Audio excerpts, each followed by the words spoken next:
Joining us now on the Deseret First Credit Union hotline is the voice of the ECU Pirates for almost 30 years, radio play-by-play man Jeff Charles. Jeff, welcome to BYU Sports Nation. Thanks, guys. Thanks for the invitation. Always good to talk East Carolina Pirate football, and we appreciate being with you today. You got it. We're looking at this ECU Pirate team over the past few days. We see a win against Virginia Tech, a close loss at now a world beater in Florida who's undefeated and ranked 11th in the country by 7 in the Swamp, and then a loss to a good Navy team. How good is this East Carolina team right now? Well, I think they're getting better. I really do. I really did not know the answer to that question a couple of weeks ago. In fact, I had my doubts, quite honestly, after the Pirates did not play well at all at Navy, and they lost that game 45-21. I kind of wondered where the season was going at that point, but they've really resurrected the year with that victory over Virginia Tech, 35-28, and then came back and played well against SMU last week in Dallas and won 49-23. And guys, what's really interesting about those two games, the Pirates got behind 14-0 to Virginia Tech at home and came back to win that game. And then at SMU last week, they were down 23-7, went on a 42-0 run, if you can believe that. Wow. To beat SMU 49-23. So they're playing their best football of the year coming into this game with BYU on Saturday. And the quarterback play has been really good now that James Summers is the guy who's really responsible for these last two wins. And that's what we've been looking at and wanted to ask you about is, you have Blake Kemp, who's been the starter, thrown 70% completion, a lot of underneath stuff. But it seems like James Summers has been the one that's come off the bench, more of a dual threat, more of a runner. 8.2 yards a carry, pops off the page.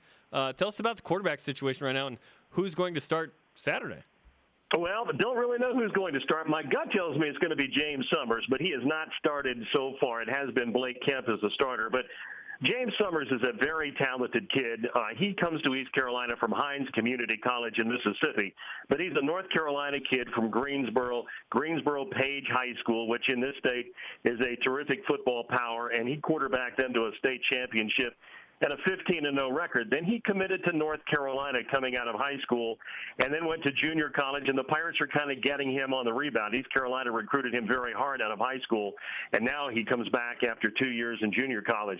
Now, he was recruited, guys, to come here and be a receiver, and that was the game plan when he got here in August, but then the Pirates have had all these injuries at the quarterback position. A young man by the name of Kurt Benkert was supposed to be the starter. He blew his knee out in August, and then the guy who was the number 2 quarterback, Cody Keith, left the program just a few weeks ago. So all of a sudden it's like, who's going to play quarterback? And so they have pressed James Summers into a quarterback position, thought he was going to be a receiver, even though he's been a quarterback really his entire life. But they recruited him more as an athlete, and he is a terrific athlete. He can really run the football. He throws the ball well.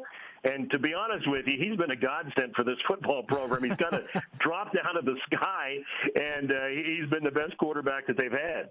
Jeff Charles, the radio play-by-play voice for the ECU Pirates, with us on BYU Sports Nation. And trust me, Jeff, if there's somebody that can understand the pain of losing a quarterback, it's all of BYU Sports Nation. The Cougars have had their fair share. Last year, Taysom Hill goes down. Christian Stewart comes in. This year, it's Tanner Mangum's show. Optimism is high, but it certainly hurts to lose a high-caliber quarterback like Kurt Benkert or Taysom Hill. So while we look at James Summers right now, let's hear about some of the other notable playmakers on this team other than the quarterback. Who should BYU fans be aware of on Saturday other than the quarterback? Well, they should watch for number 7, Isaiah Jones. He has 38 catches coming into the game, a couple of touchdown receptions, and football fans in your neck of the woods may remember his dad, Robert Jones. Robert Jones was a great linebacker with the Dallas Cowboys, has a couple of Super Bowl rings, and Robert played here at ECU. This is his son, Isaiah Jones, who is a very talented kid. He'll catch a lot of balls, hopefully, for the Pirates on Saturday. The other guy to watch out for is number 80, Bryce Williams. He is a big-time target. He's 6'6", 260 pounds. He runs well. He has good hands, and they try and get him the ball as often as they can as well. 88, Trayvon Brown is the deep threat, very talented kid. They try and use him on the deep routes, and he's a guy that caught a pass for 47 yards last week against SMU. And then the best running back has been a senior, number 22, Chris Hairston, who's a shifty back. He also catches the ball well out of the backfield. They use him that way. He's got 17 catches coming into the game.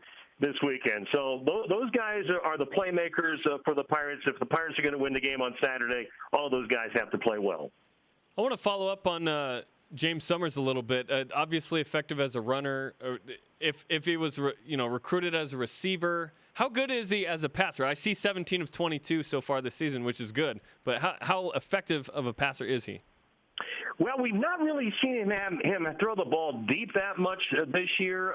That 47-yarder I mentioned that was caught by Trayvon Brown was kind of just lofted up into the secondary, and Summers really kind of had to put a little air under that one. But, he throws the ball well. When I watch him warm up and throw in these games, his motion is good, his delivery is good.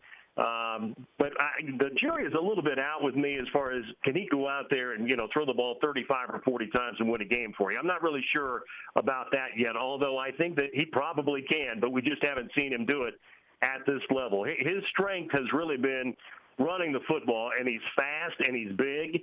He runs with a lot of power and a lot of speed. He's very elusive, too. He's got a real wiggle to him. He's got really good feet.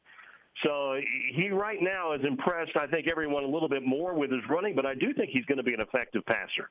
ECU play-by-play man Jeff Charles with us on BYU Sports Nation. A recent ESPN article said that, in a few words or less, BYU East Carolina is the game you should be most excited about, but probably aren't. Why do you think that this game is being dubbed as the hype game, but really underrated?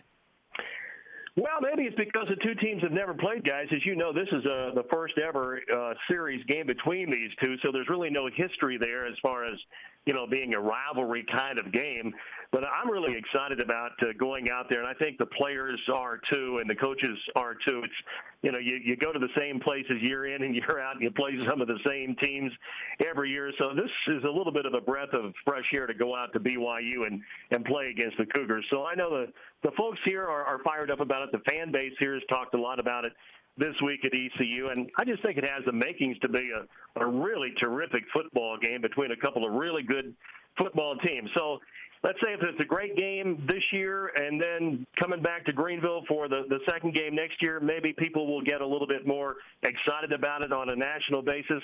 I think it's a really good matchup between a team that has been very good in East Carolina on the East Coast, and then we all know about the incredible tradition and the winning tradition that the BYU has had over the years, a team from the West. So I think that's kind of a neat matchup, too. So maybe this series, after these two games, who knows? Maybe East Carolina and BYU will play in the future, too. I think it would have a chance to be a really good series. And then as the years go by, people will pay more attention to it.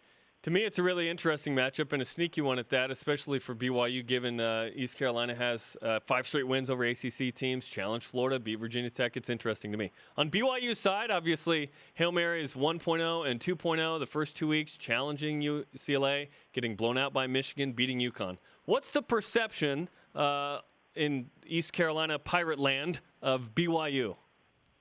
Well, people know about the great tradition. I mean, those of us who have been around for a while like I have, I mean, I remember the great Lavelle Edwards teams and all the great quarterbacks at BYU. I think what we've tried to do through our media here and our radio and TV shows is talk a lot about that this week. I think really hardcore college football fans know how good BYU has been, but maybe the fringe fans don't. So we've tried to talk a little bit about that this week and really let people know what a terrific college football program BYU has been down through the years. And I think with this game coming up, the fan base realizes how good BYU is and has been, and I think they're excited about the game. I think for East Carolina, it's a little bit of a litmus test to go out there and see if they can beat a team like BYU, and I think that fires up your fan base. Jeff, great to talk to you. We look forward to seeing you this weekend as East Carolina visits BYU. That game will be on ESPNU, 7:30 p.m. Eastern, 5:30 Mountain Time on Saturday. Have a safe trip to Provo, Jeff. Thank you, guys. Looking forward to it. Thanks so much for the invitation. You got it.